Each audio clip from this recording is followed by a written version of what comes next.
This Hoe Got Roaches in Her Crib by Quan Millz. Chapter 4. Disclaimer. This is an explicit chapter, so I'm going to have to paraphrase, blank out, beep out, just flat out not say certain things in a bid to honor YouTube's guideline rules, content guideline rules. Deontay picked up the freshly rolled blunt resting on the coffee table and handed it to Fredquisha. You want to do the honors? Deontay asked Fredquisha if she wanted to light up the blunt and be the first to take some hits. Sure, she smiled and grabbed the blunt out of Deontay's hand. Fredquisha wedged the blunt in between her tight, dark, and dry violet lips. Despite taking a shower, she didn't bother to brush her teeth yet, let alone put on some balm to heal the desiccation and cracking present on her long, plump lips.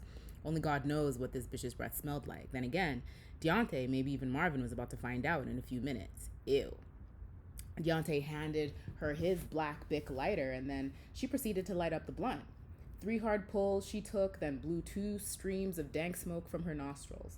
The filthy living room began to reek of marijuana. However, the THC fragrance didn't have muscle and potency to overpower the vile stench present throughout the apartment. Mumu handed the blunt to Deontay. He followed suit, taking 3 long, hard tokes from the blunt. He pounded his chest. A scrunched scowl came across his face. He leaned over to Marvin and passed him the blunt. Marvin leaned in a bit and took the blunt out of Deontay's hand and proceeded to take his pulls.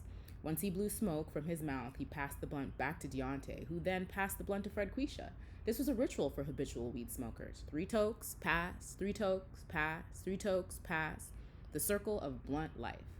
As the fat Dutch blunt went around the room, Marvin began to relax a bit and get acclimated to the grime and pong emanating throughout Fredquisha's apartment. Despite hearing the faint sounds of busy roaches scrambling throughout the apartment, Marvin just sat back and enjoyed the intense weed high taking over his body. Fuck it, he told himself. I'm just here for the pussy anyways, he thought. He leaned over to the coffee table where the bottle of Hennessy was at. You got any clean cups? Marvin asked Fredquisha as he gripped the bottle and looked around the immediate area. Boy, just swig that shit, Fredquisha responded. You sure? Marvin politely asked. Nigga, Deontay responded with a tilted head. Aight, cool then, Marvin nervously chuckled, opened up the bottle of Henny, and then took a swig.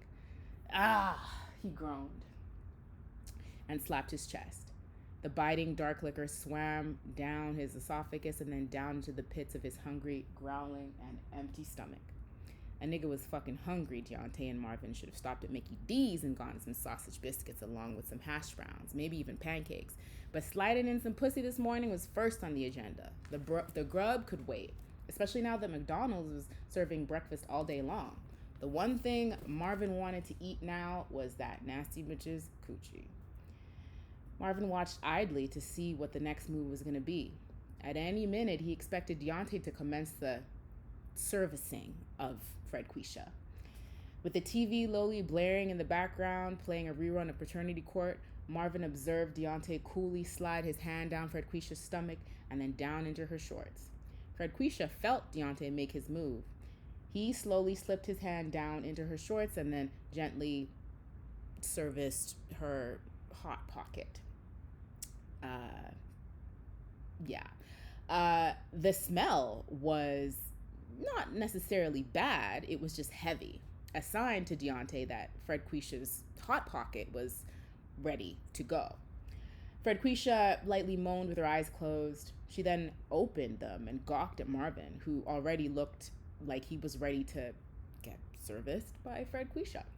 What you waiting on? Let me service you, Fredquisha commanded.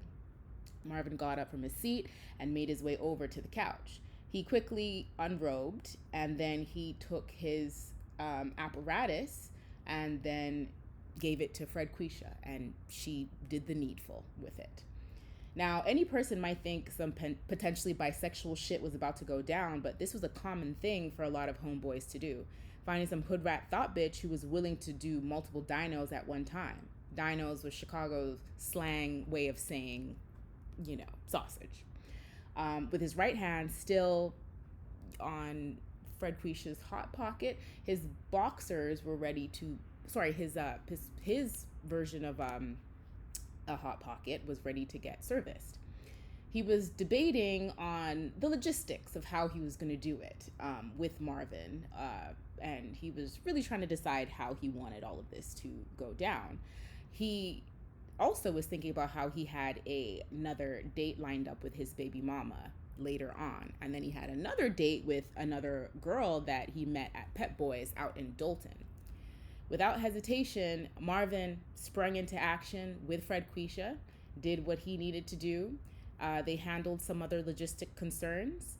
And then from there, things were exposed. There was hair in the situation. They continued to participate in this three-way action. And as this was happening, the cockroaches were watching. They'd seen this before. The cockroaches have seen Fred Quisha acting this way and participating in such activities. Some of the cockroaches wanted to continue to see it, and some of the cockroaches had already seen it and they were bored and they were more hungry than anything, so they were more interested in going to find food rather than watch Fred Quisha act like a hoe. What else do we got here? I'm gonna skip that. YouTube is definitely not gonna like that. A joke about Bill Cosby in there. Yada yada yada yada. Nevertheless, both of these niggas dealing with Fred Quisha were foul as fuck for so many reasons. First, they were messing with a bitch who obviously had a serious problem with cleanliness. Who in their right mind would mess with a woman who, on top of having a clear roach problem, kept her house looking like a dumpster? Then, even worse, this bitch had the audacity to raise her kids among this dismal sordidness. Bitch, fuck all of that. Why weren't these fools wearing protection?